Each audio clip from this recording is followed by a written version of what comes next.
Treasures! This is a favorite here in the GreyElephant household. And we actually wanted to take the time. I had a few times I had mentioned on Board Game Geek that we have a variant where we run it backwards. Some people asked if I would type it up, and instead of typing it, I decided to do my first ever video review for you and thought maybe this would be an easier way to explain it. We actually run, like I said, the board backwards. So instead of starting here, we actually start at the exit, make our way through, and exit here. The whole time, as usual, the boulder will be chasing you.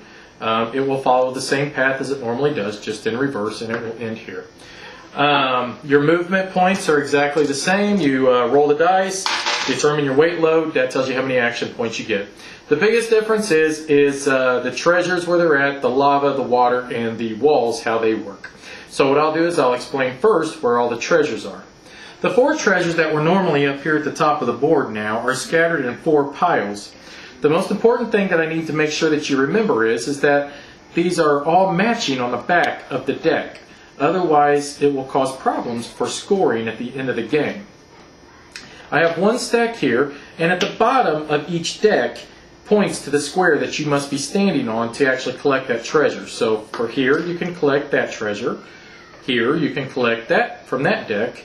Here, you can collect from this deck. And here, you can collect from that deck. Your pick luck cards are in the same spot. You can collect your lava cards from the lava tiles as normal. You can collect your water tiles as normal. And your big treasure up here is where it normally is as well. So why don't we talk about what happens once you do actually jump into the water. One of the main things that will occur is that the current is constantly always pushing you backwards.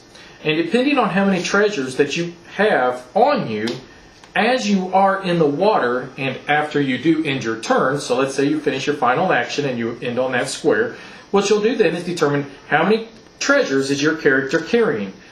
Mustafar has 3 treasures he's carrying. Let's say that he walked in with it. He would roll all 3 dice and he would suffer a penalty for any number that goes below his current weight load.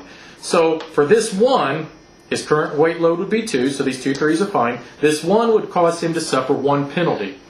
Now the penalty is that either the water current will push him back 1 square, or he can choose to discard one of his 3 treasures and stay in the square where he's at. You do not suffer both penalties, only one, and it is your choice. Sometimes it will be good and advantageous just to move back a square because it won't make a difference. You can exit the water here, here, or here. It does not matter. But as you notice, you will have to spend 1 more action point just to try to get up here to this square, to this treasure here. When you come down and let's say if you do decide to go in the water, but you can cross the bridge as you normally do, or you can go up here and grab this one and swing around. No big deal. Movement, like I said, is all the same. One of the other biggest changes that you'll be dealing with is the lava square tiles themselves. There is nowhere to stop to check to see if these lava tiles are a trap or if they're safe. The lava tiles are a 100% chance at this point in time in this variant. What happens is if you jump onto a lava tile, you will immediately flip it, check to see if it is a trap. Match it up here. Yes, it is a trap, okay? So what would happen then is you would determine if you have more action points. As an example, let's say Mustafar had 3 action points. He used 1 to jump on there. Uh-oh, it's a trap. Now Mustafar has a choice. He can jump here, here, here, or he can go to here. However, Mustafar does suffer another additional, an actual penalty is that he loses one of his treasures immediately. The basis and the thoughts on that is that he jumped there, uh-oh, it was unstable, he tried to hurry up and he jumped to another one, but in the process, one of his treasures fell out of his bag and fell into the lava and he lost it. So let's decide that Mustafar wants to plot ahead and he jumps to this one here because he's got an extra action point. So 1 action point took him here, that was a trap, uh-oh, hurry up and jump here. This is his 2nd action point. Flip that over. See if it matches any of these. No, it doesn't. It's a safe one. Now he can stay there and collect a treasure from it also if he likes. Now let's say if this was a trap, okay? Now, Mustafar would only have 1 action point still left to spend to either try to jump to here, here, or here. He would have immediately lost 1 treasure because of this one. He would lose an additional treasure because of this one. So let's say he goes ahead and he jumps ahead. That would be his last action point. If Mustafar did not have an action point to spend, then that means he would actually die and he would fall into the lava. That's one of the only ways you can actually die.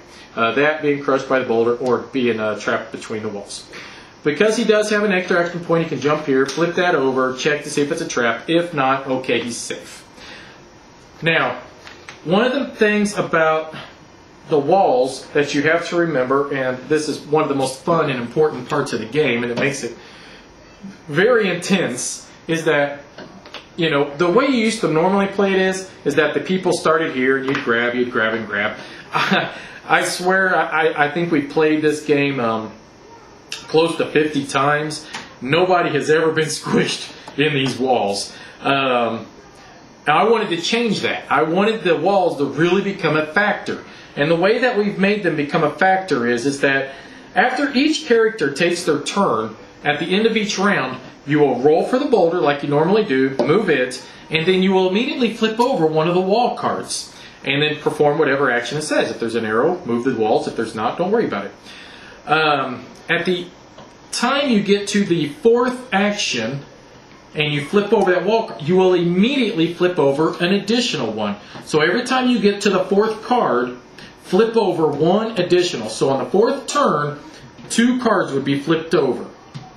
Then you would just proceed as you normally would, and then flip over 2, as you know, until it speeds the walls up. They make them go faster. They're faster, and it really makes it to where you don't want to spend too long just standing there trying to grab treasures from these stacks. You won't have the time. Either the boulder's going to get you, or the walls are going to collapse in on you. I think that's pretty much it. Emily, did I forget anything? What's the reason why we got 4 different stacks here? What's the bonus to that? Well, you get 4 extra bonus points at the end of the game when you count up all your treasures. If what? If you collect at least 1 of each of the 4 stacks. Correct. If you collect at least 1 of the different symbols here on the backs of them, 1 of each of them, when you come around, if you exit here and you actually survive, then you get 4 bonus points added to your score at the end of the game. So I think I covered everything. I hope you like it. If you got any questions or comments, please leave them at the bottom and I'll be sure to answer them for you. Thanks very much for watching.